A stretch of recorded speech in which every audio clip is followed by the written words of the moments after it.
তুমি কি চিনো তাকে, যে তুমি যে তাকে ক্রিমিনাল বলতেছো? তুমি তো তার মানহানি করতেছো। সে চাইলে তুমি যে তাকে এভাবে মানহানি করছো সেটার জন্য সে ব্যবস্থা নিতে পারে, সে আইনের দ্বারস্থ হইতে পারে।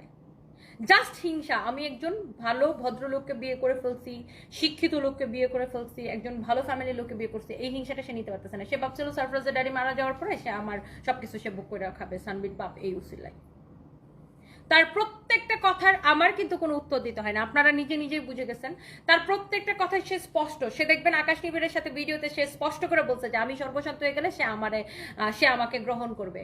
তাইলে সে যে বিয়ে করছে, তার যে 2 মেয়ে আছে, তাইলে তার বউ কই যাবে সে যে আমাকে গ্রহণ করতে চাই? চিন্তা করেন তার অসৎ উদ্দেশ্য কত। সে কিন্তু বিয়ে করছে, তার 2টা মেয়ে আছে, 2টা মেয়ে, তাহলে তার উদ্দেশ্য কত খারাপ সে চিন্তা করেন, যে সে আবার আমাকে গ্রহণ করতে চায়। তাহলে তার বউ আর তার মেয়ে কোথায় যাবে? সে ধর্মের বাণী শোনায়। তাইলে ও আচ্ছা 4 বিয়ে, ইসলাম ধর্মে আছে 4 বিয়ে করতে পারে পুরুষ, সেটা সে বুঝাইতেছে? মানে কি বুঝাইতে চায় সে, বলেন?